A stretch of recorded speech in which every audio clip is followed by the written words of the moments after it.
Sebagai seorang dosen dan pembimbing skripsi, saya banyak sekali menerima pertanyaan, kebingungan mengenai parafrase dan plagiarisme di kampus ya, teman-teman. Dan ternyata di kolom komentar YouTube channel saya juga banyak teman-teman yang kebingungan soal parafrase dan plagiarisme atau plagiat itu seperti apa.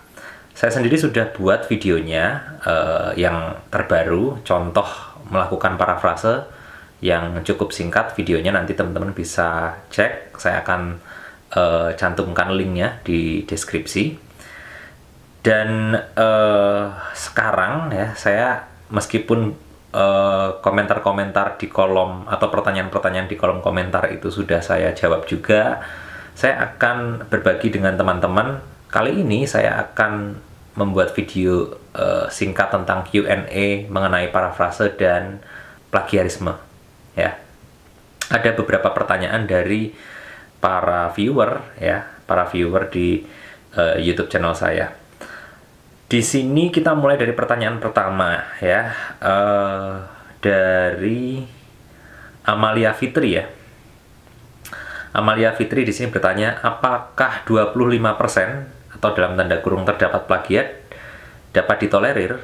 Jika iya, apa ada batasan persen? Jadi pertanyaan Amalia Fitri kira-kira seperti itu. Pertanyaan Amalia Fitri ini juga sama ya dengan pertanyaan dari Fawaz Adnan Maliki ya. Mau nanya Pak, kalau 26% plagiarisme bukannya nggak apa-apa ya? Minimal batasannya bukannya 35%. Nah, jadi baik Amalia maupun Fawaz Adnan ini bertanya tentang batasan prosentase kemiripan teks yang dikatakan plagiarisme itu batasannya seperti apa.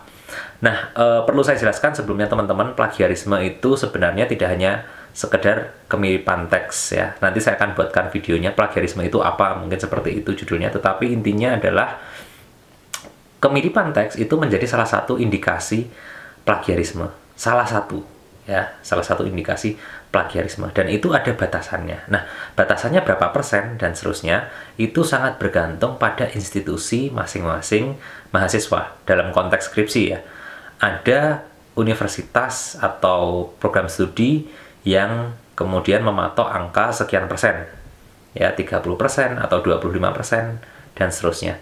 Bahkan sebenarnya ini tidak hanya digunakan untuk skripsi, tetapi juga digunakan untuk submit paper atau karya-karya ilmiah dalam berbagai bentuk publikasi, baik itu jurnal ya dan seterusnya. Jadi ada batasan yang sudah ditetapkan sendiri oleh institusi yang bersangkutan. Sebagai contoh, saya kasih contoh di prodi saya. Kebetulan saya juga sebagai kaprodi. Tahun lalu saya sebagai kaprodi, kemudian berdasarkan rapat dengan para dosen yang lain, kami di prodi kami tetapkan batas maksimal untuk kemiripan teksnya adalah 30%. Saya akan kasih contohnya di video ini juga. Nah, ini contoh di program studi saya teman-teman ya. Jadi saya sebagai kaprodi melalui surat ini membuat sebuah ketentuan bahwa apa? Yang pertama, skripsi mahasiswa yang diajukan untuk diuji atau disidangkan ini memiliki indeks kemiripan teks maksimal 30%. Ya. Artinya ketika sudah di ACC dosen pembimbing untuk disidangkan, kemudian draft skripsinya harus diuji dengan aplikasi Turnitin.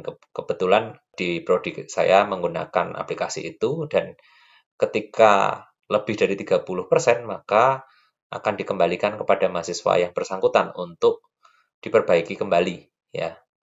Jadi meskipun sudah di ACC, tetapi kalau masih lebih dari 30% similarity index-nya, maka mahasiswa itu tetap wajib untuk memperbaiki terlebih dahulu sebelum disidangkan.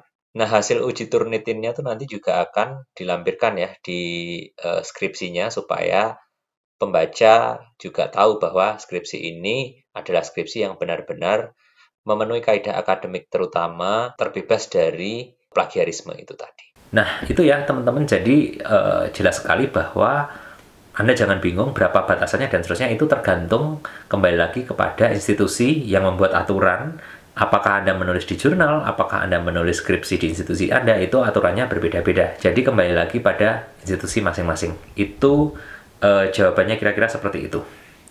Lalu yang kedua, ya, saya akan sekaligus menjawab pertanyaan dari yang pertama Dinda Komalasari, ya. Pak, kalau bab 2 itu teori-teori kan apa harus diparafrase juga? Seperti pengertian dari para ahli atau langkah-langkah. Jadi maksudnya intinya apakah itu juga wajib diparafrasekan gitu ya.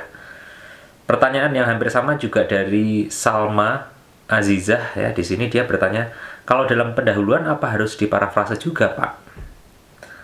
Dan pertanyaannya juga mirip dengan pertanyaannya Malvin Ridesta, ya. Untuk di teori-teori di bab 2 juga harus diparafrase, Pak. Seperti teori tokoh, aspek, faktor, dan seterusnya. Itu semua apakah harus diparafrase? Nah, teman-teman, sebenarnya ini terkait dengan jawaban saya untuk pertanyaan yang tadi, ya. Jadi sebenarnya mengapa sih setiap institusi itu punya aturan yang berbeda? Ada yang 25%, ada yang 30%, dan seterusnya. Jadi sebenarnya itu adalah batas toleransi. 25% atau 35% atau berapapun itu adalah batas toleransi terhadap kutipan langsung. Jadi sebenarnya nanti saya akan buat videonya juga kutipan langsung itu seperti apa, tetapi intinya kutipan langsung itu adalah kutipan yang dilakukan dengan langsung menampilkan teks sesuai dengan sumber aslinya. Jadi tidak ada atau tidak dilakukan parafrase terlebih dahulu. Kenapa hal ini dilakukan ya, Kak? Supaya makna dari kutipan itu tidak berkurang. Jadi kalau Anda mengutip, Anda kemudian berpikir, wah ini kalau saya parafrasekan maknanya bisa saja berkurang. Nah, itu Anda tetap bisa lakukan secara langsung. Dan itu diperbolehkan, ya. Tetapi ada ambang batasnya. Ya, entah 25% atau 30%. Jadi sebenarnya di sini jawaban saya sederhana, tidak semua harus diparafrasekan dimanapun itu. Mau di bab 1, di bab 2, ya, dan yang lainnya. Tetapi intinya tidak semua harus diparafrase sesuai kebutuhan, apakah kemudian mau dikutip secara langsung ataukah diparafrase. Itu untuk pertanyaan yang kedua, artinya pertanyaan tentang haruskah diparafrasekan ya sebuah teks. Kita berlanjut ke pertanyaan terakhir, ini yang juga banyak ditanyakan. Ada dua penanya di sini, Dini Mardina ya. Pak, mau tanya, gimana sih caranya biar nggak plagiat? Misalnya saya masukkan putusan Mahkamah Agung, apakah itu bisa diparafrasekan? Lalu ada Noni Relika ya. Assalamualaikum Pak, mau nanya, kalau undang-undang harus dikutip langsung apa boleh diparafrasekan? Nah teman-teman, undang-undang ini sebenarnya salah satu yang sumber teks yang seharusnya dikutip secara langsung. Tetapi saya paham kekhawatiran teman-teman adalah, wah nanti kalau terlalu banyak saya kutip, indikasi plagiarisme dalam konteks kesamaan teks saya akan tinggi nih, similarity index-nya akan tinggi. Nah, jadi apa yang harus dilakukan? Yang harus dilakukan, teman-teman ini tidak perlu mengutip semua bagian dari undang-undang atau pasal atau ayat yang teman-teman ingin kutip. Ya, cukup bagian yang paling penting. Jadi misalnya, contoh dalam satu pasal ada 3 ayat. Ya, apakah semua ayat harus ditampilkan?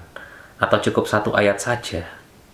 Ya, jadi saran saya tetap lakukan kutipan langsung, tetapi tidak semua harus ditampilkan. Ya, cukup bagian yang terpenting saja, yang sesuai dengan apa yang teman-teman butuhkan.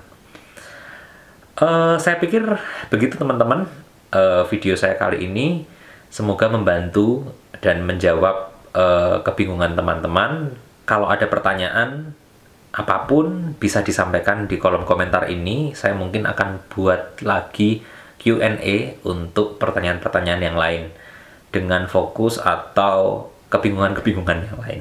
Silahkan klik subscribe kalau teman-teman mendapatkan manfaat dari video ini, dan supaya channel ini terus berkembang serta banyak teman-teman di luar sana yang bisa memanfaatkan channel ini. Terima kasih.